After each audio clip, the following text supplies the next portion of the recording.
हरिओम नमस्ते। आप सभी को education of yoga YouTube channel में स्वागत है। मैं आपका मनोज सर। आपको अशीष अशीष धन्यवाद कि आप मेरे चैनल को सब्सक्राइब कर रहे हैं, लाइक कर रहे हैं और कमेंट भी कर रहे हैं। आशा करता हूँ मेरे चैनल को आप आगे बढ़ाएंगे और इस चैनल को जो हमारे CBSE 12th का जो बच्चे हैं उनके पास आप से भेजेंगे।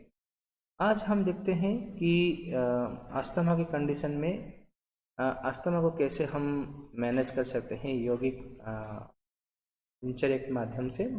पिछले सत्र में हमने देखा था कि हाइपरटेंशन जो था कैसे यौगिक माध्यम से हम उसको मैनेजमेंट कर सकते हैं।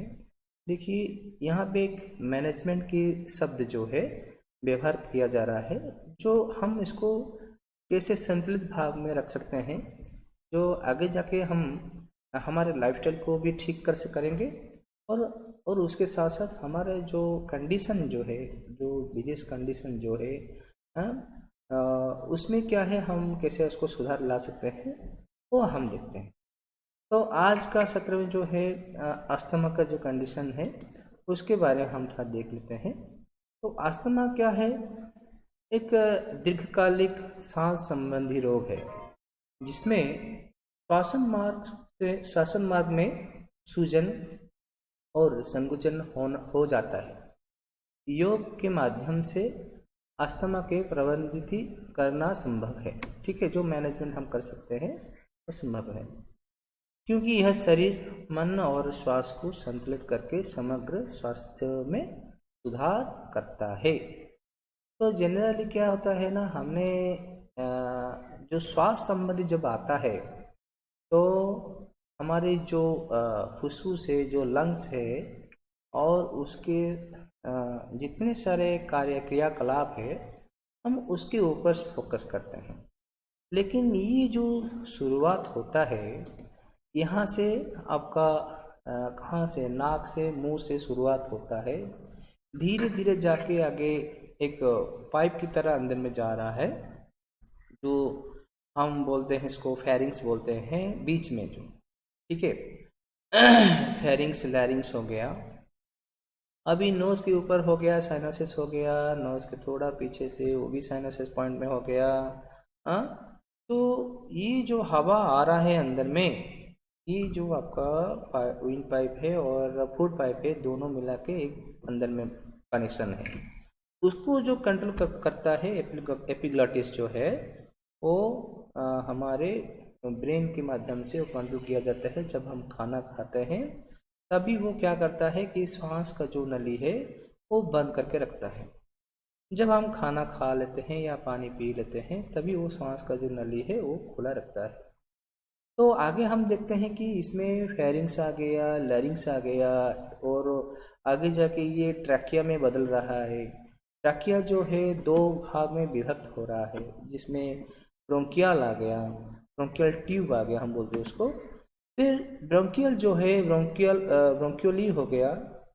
फिर ये जो आगे जाके जितना सारा ब्रांचेस, उसका जो शाखा है, प्रशाखा जो हम बोलते हैं, ये आगे वो जाके कन्वर्ट होके छोटा छोटा एक बलून की तरह, ठीक है, छोटा छोटा एक गुब्बारे की तरह वो अंदर में, जैसे हमारे हम देखते हैं अंगूर का जो रहता है, फल रहता है, उसी हिसाब से वो अंदर में एकदम छोटा छोटा एकदम माइन्यूट शेप जैसे बलून की तरह, बबल्स की तरह वो रहता है।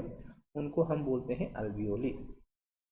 तो ये अल्वियोली के अंदर में ही हमारा जो सांस जो हम लेते हैं, हम कौन सा सांस लेते हैं, कौन सा हवा अंदर में लेते हैं? ऑब्वियसली हम ऑक्सीजन लेते हैं। तो हमारे अंदर से जो विषाक्त जो गैस है, जो हमारे अंदर में जो कार्बन डाइऑक्साइड जो गैस है, हम इसी सांस के जरिए से ही हम निकाल रहे हैं, नोज के माध्यम से। तो हम उसी नोज के अंदर में ही हम सांस जो ले रहे हैं, ऑक्सीजन जनरेटर से सांस लेते हैं, जिसमें अम्लजान हम बोलते हैं, वो हम हवा लेते हैं, जो हमारे अंदर में खून के द्वारा चारों तरफ से प्रवाहित होके बॉडी में पूरा सारा शरीर में सप्लाई होता है। तो इसमें अगर कहीं ना कहीं अगर दिक्कत आ जाता है तो हमको सांस लेने में तकलीफ होता है। तो अगर हम थोड़ा डीपली देखते हैं तो नेसल्स कैविटी आ गया, फिर देखो ये अच्छी तरह से अभी फेरिंग्स कहाँ पे है, आपका लैरिंग्स कहाँ पे है, ट्रकिया कैसे दिखा गया है, लंग्स का जो है दो भाग में विभक्त है, ठीक है। लंग्स एक थोड़ा सा उसका बड़ा शेप है और थोड़ा सा उसका छोटा शेप है, ठीक है। तो उसके नीचे जो है एक बूमेरंग की तरह जो एक ट्रायंगुलर के शेप में है, तो ओपन ट्रायंगुलर के शेप में, जो इसको डायफ्राम बोलते थे। हाँ नहीं, तो इसको ये कहाँ कहाँ पे क्या क्या चीज़ें है ये आपको हमको ध्यान में रखना है। बेसिकली जब हम सांस के बारे में आते हैं तो ये कंडीशन हो जाता है। तो अगर हम देखते हैं कि ये जो कंडीशन है ये कैसा है, a syndrome characterised by air flow obstruction.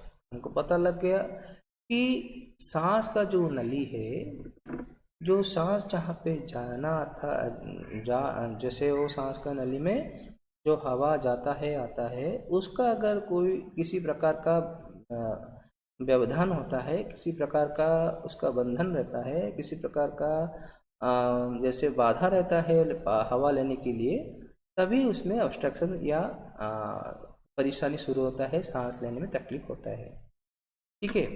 तो उसी टाइम में जैसे हमारे जितने सारे एनवायरनमेंट में हैं, अगर हम देखते हैं उसको एक हमारा जो पूरा कैटेगराइज में हम अगर देखेंगे तो उसमें क्या हो रहा है, एक जेनेटिक फैक्टर हो गया, फिर फैमिली हिस्ट्री हो गया, फिर जेनेटिक म्यूटेशन भी हो गया, फिर एटोपी हो गया, तो एनवायरनमेंट फैक्टर हो गया, तो फिर दिखते हैं धीरे धीरे। तो इसमें क्या हो रहा है, जनरली क्या हो रहा है, narrowing of the airway is usually reversible. जहाँ पे जो हमारे एयरवे का जो सांस जो लेने के लिए जो पाइप है, जो रास्ता है, अगर वो बंद हो जाता है हम उसको रिवर्सिबल कर सकते हैं। And present at any as, इसका जो एज का जो वेरियर रहता है कि पर्टिकुलर एज में होगा, और जैसे बच्चों को नहीं होगा या बुढ़ापे को होगा या सिर्फ युवा को नहीं होगा, ऐसे सारे जो कंडीशन कभी भी नहीं रहता है। इसका एज में माध्यम से कुछ भी एक स्पेसिफिक नहीं कि इस पर्टिकुलर एज में जाके अस्थमा होगा। इसका मतलब है क्या कि हमारा रहन सहन, हमारे एनवायरनमेंट, हमारे जो एटमॉस्फेयर जो इन्फ्लुएंस करता है, अगर हम उसमें ज़्यादा इन्वॉल्व रहते हैं, ज़्यादातर हमारा जो सांस लेने में स्टिमुलेशन आता है, जिसमें हम बहुत सारे एफर्ट लगा के सांस लेते हैं, तभी जाके हमारे यहाँ पे अस्थमा का शुरुआत रहता है। जैसे भी हम देखते हैं लाइफस्टाइल स्टैंडर्ड सेडेंटरी लाइफस्टाइल में ज़्यादा स्मोकिंग करना, आप लोग भी देखते हैं कि जैसे OTT प्लेटफॉर्म हो या एडवर्टाइज में हो, जिस तरह फिल्म शुरुआत होता है उसमें एक स्मोकिंग का एडवर्टाइज दिखाता है, smoking injurious, bad for health, है नहीं। तो धीरे धीरे क्या होता है, अगर लंग्स को अगर ख़राब हो जाते हैं, अगर उसको एक दिखा है ना जब निचोड़ा जाता है, जब अपना ब्लैक कलर का टार निकलता है, वैसा ही रह जाता है अब हमारे ज़िंदगी, ठीक है। अभी देखते हैं इटियोलॉजी में। इटियोलॉजी जो है आपका, ये जो कारण है, ये क्या है, ये क्यों है, तो अगर देखते हैं एक एक फैक्टर में अगर हम देखेंगे, जिसमें जेनेटिक फैक्टर हो गया, जिसमें जेनेटिक फैक्टर में आपका फैमिली हिस्ट्री आ गया। यदि परिवार के सदस्यों में अस्थमा, एलर्जी या ऑटोपिक रोग के जैसे आपका पहले से है, या जैसे या एक्जिमा का इतिहास है, तो अस्थमा होने का खतरा है। तो जेनेटिक म्यूटेशन में जैसे फेफड़ों के संरचना और प्रतिरक्षा प्रतिक्रिया को नियंत्रित करने वाले जीन, जैसे ये पर्टिकुलर स्पेसिफिक है IL-4, IL-13 और ADAMM33 अस्थमा के जोखिम के बढ़ा सकता है। तो जनरली क्या हम देख रहे हैं, हमको याद रखना है कि ये जो लंग्स में क्या क्या कंडीशन है, कौन सा पार्ट को हम क्या बोलते हैं, और इसमें हम जो कैसे वो एयर फ्लो का ऑब्स्ट्रक्शन होता है और इसका कारण क्या क्या स्पेसिफिक हमारे साथ ये हो सकता है। ठीक है, अभी देखते हैं आगे जाके। जैसे एटोपी हमने बोला कि एक एलर्जन है कि जैसे में प्रतिक्रिया की प्रवृत्ति होती है जो अस्थमा के मुख्य कारण में एक है। एलर्जन क्या क्या हो सकता है, जैसे डस्ट एलर्जन हो गया, एयर पोल्यूशन हो गया, वुलन एलर्जन हो गया। जैसे पेट डॉग जो रखते हैं, अगर वो जैसे जो कुत्ता वगैरह रहते हैं ना, अपने अपने जो झाड़ लेते हैं बड़ी शरीर को, तो उसमें जो एक जैसे डस्ट निकल के आता है, अगर वो पेशेंट जो है, अगर वो बंदा जो है उसको टॉलरेट करने के लिए उसका कैपेबिलिट नहीं है, तो ऑटोमेटिकली स्नीजिंग शुरू हो जाएगा। क्योंकि इनका जो एयर जो पाथ है, ये जो कंडीशन जो है उनको ऑलरेडी क्या कर रहा है, डिफीट कर रहा है, उसको अटैकिंग मोड में ला रहा है। ये जो चीज़ें हमारे शरीर का आ रहा है वो मेरे लिए हानिकारक है, जिसकी वजह से बार बार वो जो विंड पाइप में म्यूकोसा प्रोडक्शन करता रहता है, जिसकी वजह से हमारे जो शरीर के माध्यम से, जो विंड पाइप के माध्यम से हमारे मुंह से कफ वगैरह निकलता रहता है और स्नीजिंग वगैरह होने लगता है। तो आगे देखते हैं कि वायु प्रदूषण जो एयर पोल्यूशन जो रहता है, वाहनों, फैक्ट्रियों और धूम्रपान से उत्पन्न धुएं से मौजूद सूक्ष्म कण, जिसमें हमारा आ गया PM10 हो गया, PM2.5 हो गया, और रासायनिक प्रदूषण फेफड़ों में सूजन पैदा कर सकते हैं। तो इंडोर पोल्यूशन क्या हो सकता है, घर के अंदर में उपयोग किए जाने वाले एक एयर फ्रेशनर, जैसे पेंट हो गया, एयर फ्रेशनर हो गया, पेंट हो गया, कुकिंग गैस हो गया और डस्ट माइट हो गया, अस्थमा को ट्रिगर कर सकता है। देखो, एक एक चीज़ों में अगर हम देखते हैं, अगर घर में अगर नया पेंटिंग लगाते हैं, किसी किसी में आपके अभी एक एग्जांपल भी ले सकते हैं कि आपके घर के सदस्य में भी कोई भी इसको एक जैसे मेंबर रहते हैं वो टॉलरेंट नहीं कर सकते हैं, वो जो स्मेल जो होता है, पेंटिंग का स्मेल रहता है, तो इमीडिएटली उनको ड्राई कफ हो जाता है, स्नीजिंग आता है, बार बार स्नीजिंग आता है। अगर ये 1 मिनट में अगर उससे ज़्यादा हो गया तो उसका मतलब ये क्या है, इससे ये एलर्जन शुरू हो गया। ठीक है, तो आगे हम देखते हैं पोलन के बारे में, जो परागकण जैसे होता है, पेड़ों, घास और फूलों के परागण का अस्थमा के लिए सामान्य एलर्जन है। तो एलर्जन जो है, फूल हो गया, एनिमल का जो पशुओं का जो बाल हो गया, और जिसमें फफूंद जो हो गया, नम और गीले स्थानों पर विकसित होने वाले फफूंद के बीजाणु अस्थमा के बढ़ा सकता है। ठीक है, ये सारी चीज़ें जो है हमारे कारणों जो है अस्थमा के कंडीशन में ये हमारे आ सकता है।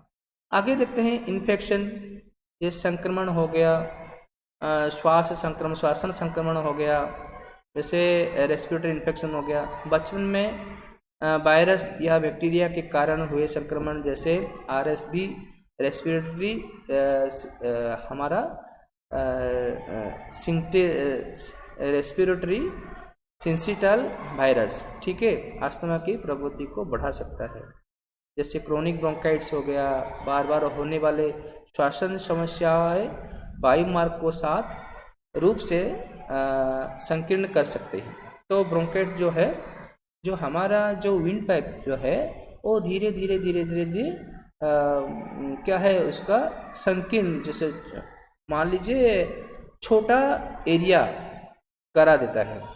जैसे हम एक एग्जांपल लेते हैं कि पानी में मान लीजिए अगर पानी का पाइप जो है उसमें पहले अच्छी तरह से फ्लो हो रहा था, फिर आगे जाके जैसे सीलन जो से बढ़ने लगा, तो धीरे धीरे जिसका जो डायमीटर जो था अंदर में जो पानी का आने के लिए जितना जो कितना आकार जो था वो धीरे धीरे कम होने लगा।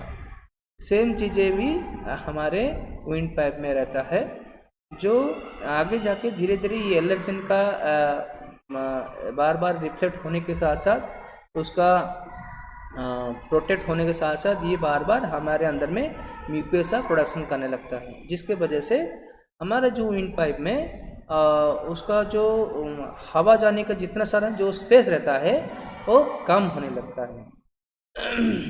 शरीर की और मानसिक कारक फिजिकल एंड मेंटल फैक्टर जो है इसमें हमारा अत्यधिक शरीर के गतिविधि के कारण श्वसन मार्ग से सूजन हो सकता है।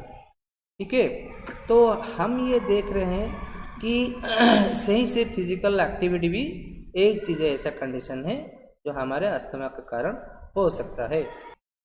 तो जनरली क्या होता है ना, हमारे ये जितने सारे कंडीशन है, जितना सारा रीज़न जो कारण जो है, हमको आगे जाके ध्यान में रखना पड़ता है। अभी देखो और एक चीज़ क्या होता है ना, मेंटल स्ट्रेस। अगर तनाव से शरीर की प्रतिरक्षा प्रणाली भी अगर प्रभावित होती है तो उसके कारण भी हमारा जैसे श्वसन मार्ग में संवेदनशीलता बढ़ जाती है। आइदर हम हपाजटली सांस लेते हैं, नहीं तो रुक रुक के सांस लेते हैं, और नहीं तो जैसे मान लीजिए एक 10 सेकेंड के लिए सांस लिया, फिर कुछ सोच रहा हूँ, फिर मैं सांस छोड़ रहा हूँ। तो इसमें भी हमारा सांस लेने का और छोड़ने का जो तकलीफ है आगे जाके बढ़ने लगता है। कॉन्शियसली नहीं, ये अनकॉन्शियसली शुरू हो जाता है। तो जैसे डाइटरी फैक्टर हो गया, न्यूट्रिशन फैक्टर हो गया, विटामिन डी और सी का कमी भी अस्थमा के लक्षण को बढ़ा सकती है। जैसे हमारा प्रोसेस फूड हो गया, जैसे अधिक वसा हो गया, चीनी और जिसमें प्रिजर्वेटिव युक्त आहार भी हो गया, सूजन को बढ़ा सकता है। अगर अस्थमेटिक कंडीशन शुरुआत हो गया है तो ये सारी चीज़ें हमारे साथ साथ चलता रहता है। ठीक है, तो जिसमें अगर एस्पिरिन का सेंसिटिव अगर है किसी व्यक्ति के पास, तो इसकी वजह से भी हमारा क्या है, सांस लेने का तकलीफ भी शुरू हो सकता है। और भी क्या है, देखो एक मेडिसिन की नैनोसेट्स जो है, जो मेडिसिन जो होता रहता है ना, जो हम लेते हैं हमारे दिनचर्या में, या हमको मान लो कुछ बुखार हो गया, कुछ खांसी हो गया, कोल्ड कफ हो गया, हम जनरली कुछ कंडीशन में हम इतना भी तबीयत खराब नहीं रहता है, हम इमीडिएटली मेडिसिन ले लेते हैं। तो वो धीरे धीरे क्या होता है ना, हमारे बॉडी में जितना सारा इम्यून सिस्टम है वो गड़बड़ होने लगता है, हार्मोन इम्बैलेंस भी होने लगता है, जिसकी वजह से भी हमारा मेंटल स्ट्रेस भी बढ़ने लगता है, और हम आगे जाके हमारा जो सांस लेना और हमारे जो बीपी जो है, ये सारी चीज़ें में हमारा आउट ऑफ कंट्रोल होने लगता है।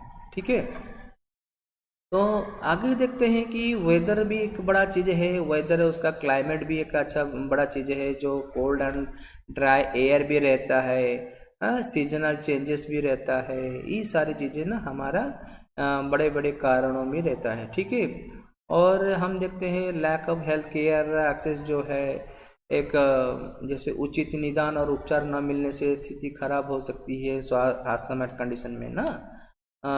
यो अभी क्या है ना, योगासन क्या हमारा प्रभाव डाल सकता है। अभी देखिए ये चीज़ें क्या है ना, थोड़े देख रहे हैं। ये एक आपका प्रोजेक्ट जो चार्ट है, ये नीचे जो है हमने लिया है, एक पर्टिकुलर पैटर्न से लिया है, वो स्पेशली क्या है, inflammation in the airway of asthmatic patients leads to airway hyper sensitiveness and symptoms. So देखो ये एलर्जन है, सेंसिटाइज वायरस, एयर पोल्यूशन है, जो हम जो पिछले जो स्लाइड में हम डिस्कशन कर रहे थे। फिर ये क्या बढ़ रहा है, क्या कर रहा है, इन्फ्लामेशन शुरू कर रहा है, क्रोनिक एसोनोफोलिक ब्रोंकाइटिस कर रहा है। फिर क्या है, एयरवे हाइपर रेस्पॉन्सिवनेस कर रहा है, जिसके वजह से सिम्टम आ गया। क्या है, कॉफ व्हीजी हो गया, चेस्ट टाइटनेस हो गया, डिस्निया हो गया, सांस लेने में तकलीफ हो गया। फिर इसको कौन ट्रिगर दे रहा है, एलर्जन ट्रिगर दे रहा है, एक्सरसाइज ट्रिगर दे रहा है, कोल्ड एयर ट्रिगर दे रहा है, सल्फ्यूरिक डाइऑक्साइड भी ट्रिगर दे रहा है, पार्टिकुलेट जो है हमारा जो पुलन हो गया, जिसमें हमारा पेट डॉग का जो एनवायरनमेंट हो गया, तो ये भी सारी चीज़ें ट्रिगर दे रहा है इस सिम्टम को बढ़ाने के लिए। ठीक है, तो ये हम चीज़ों का हमको ध्यान रखना है। साइन एंड सिम्टम जनरली हम देखते हैं, जो अस्थमा के प्रॉब्लम जो व्यक्ति है उनका वीजिंग रहता है, डिस्पेनिया रहता है, कॉफिंग रहता है, सांस लेने में आवाज़ आने लगती है। हाँ, हमारा डिस्पनिया जो है सांस लेने में तकलीफ होती है, जो सूखा खांसी होने लगता है, चेस्ट जो है गठन जो चेस्ट जो है ऐंठ जाता है चेस्ट, ठीक है। और सिम्टम में be worse at night and patient typically awake in the early morning hours. तो जनरली क्या होता है, हम जब खाना खा के सो जाते हैं, धीरे धीरे क्या होता है, पहले थोड़ा गला सूखने लगता है, फिर हमारे जो नाक जो नोज़ है धीरे धीरे उसका जो सांस लेने में जो सूखापन भी आता है। फिर धीरे धीरे क्या होता है, हमारे जो चेस्ट में जो अंदर में जो है आवाज़ आने लगती है। फिर जो है हमारे सांस जो चलता है आपाजटली चलता रहता है, और हम धीरे धीरे क्या होता है सांस जो लेने में जो तकलीफ फील करने लगते हैं, ठीक है, स्पेशली नाइट में, क्योंकि हमारे जो वॉलंटरी इनवॉलंटरी जो फंक्शन जो रहता है दिमाग में, वो क्या होता है उसी टाइम में थोड़ा काम करने के लिए प्रवृत्ति में कम रहता है, जिसकी वजह से ये सारी चीज़ें होने लगता है। अभी क्या है, अभी हम देखते हैं इसका जो योगासन देखते हैं। योगासन क्या मैनेजमेंट हो सकता है। योगासन में हम देखा कि सूर्य नमस्कार है नहीं, सूर्य नमस्कार जो है बहुत ही अच्छा खासा प्रैक्टिस है, जिसमें ये हमारे बॉडी के इम्यून सिस्टम पूरा बढ़ाने लगता है और सारी चीज़ों को ठीक करने लगता है, सारे सिस्टम को, सारे पूरा जितना सारा हमारा ऑर्गन है उसको अच्छी तरह सफिशिएंट ऑक्सीजनेट जो ब्लड है सप्लाई करता रहता है सूर्य नमस्कार। अभी देखते हैं कौन कौन सा आसन जो है स्पेसिफिक जो है। भुजंगासन एक हो गया, यहाँ जो छाती खोलने में सहायक है और श्वसन प्रणाली को मजबूत करता रहता है। मत्स्यासन जो हो गया, फेफड़ों को फैलाने में मदद करता है और सांस लेने में सुधार करता है। अर्धमशिंद्रासन जो हो गया, छाती और फेफड़ों की मांसपेशियों को सक्रिय करता है। सुखासन जो हो गया, मन को शांत करता है और तनाव को कम करता है। प्राणायाम जो हो गया हमारा, अनुलोम विलोम हो गया, नहीं नाड़ी शुद्धि हो गया, ये श्वसन मार्ग का साफ करता है और ऑक्सीजन का प्रभाव बढ़ाता है। और इसमें देखो भस्त्रिका प्राणायाम भी है, फेफड़ों की ताकत बढ़ाने और विषाक्त पदार्थों को निकालने में सहायक होता है। उज्जयी प्राणायाम जो है धीमी और नियंत्रित श्वसन के माध्यम से तनाव को कम किया जा सकता है। क्रिया भी देखो जलनेति है, जलनेति जो है नासिक मार्ग के साफ करने में मदद करता है और सांस लेने की प्रक्रिया को सुगम बनाता है, ठीक है। कपालभाति जो है शरीर से विषाक्त पदार्थ को बाहर निकालता है और श्वसन प्रणाली को शुद्ध करता है।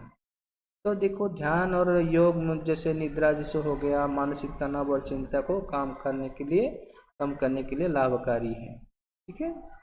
और आहार और जीवन शैली तो बहुत बड़ा इम्पोर्टेंट का चीज़ है, जिसमें संतुलित आहार जिसमें ताज़े फल सब्जियां और सूखे भैब शामिल हो। ठंडी और गीली चीज़ों से बचे, जैसे आइसक्रीम और कोल्ड क्रीम, धूल धुआं और परागों से बचाव करें ना। नहीं, अनुशासन और नियमितता आपको पालना जरूरी है, जिन लोगों का ये प्रॉब्लम रहता है। योग का अभ्यास नियमित रूप से करें, सुबह और शाम योगासन का अभ्यास के लिए समय निकालें। अभी टेस्ट जो है हमारा, मैंने थोड़ी देर पहले देखा था कि टेस्ट जो है हमारा पहले जो FEV हमारे 1 रहता है, FEV1 हो गया, FEBC हो गया, ये सारी चीज़ें एक्चुअली क्या है। तो FEV जो है आपका फोर्स एक्सपिरेशन वॉल्यूम जो है, हम सांस को पूरा जोर से सांस लेते हैं फिर छोड़ते हैं, कितना दूर तक उसका जो स्केल जो रेंज है कितना दूर तक गया, ये हम चेक करते हैं, ठीक है। फोर्स वाइटल कैपेसिटी FBC, ये दोनों चीज़ें वेरी वेरी इंपॉर्टेंट है, आपको याद रखना है। Total amount of air exhale during the test ratio and PEEP peak flow measurement is a quick test to measure air flowing out of the lungs. ये देखो ये जो है ये एक टेस्ट का लंग्स टेस्ट का एक इंस्ट्रूमेंट है। तो हमारे जनरली क्या हो रहा है ना, हम ऐसे चीज़ों में नोटिस कर रहे हैं कि योगासन और उसका जो परिचय, उसका जो व्याख्या, उसका जो व्यवहार, उसका जो सारी चीज़ें ना साइंटिफिक अप्रोच में चलता रहता है। अगर हम योगासन, प्राणायाम, ध्यान, मुद्रा, क्रिया ऐसा अगर अच्छी तरह से हमारे दिनचर्या में लाएंगे तो अच्छी तरह से हमारे जो सामने इतना बड़ा जो अस्थमा का कंडीशन जो रहता है वो धीरे धीरे ठीक होने लगेगा। आप सभी को आशीष धन्यवाद। Thank you.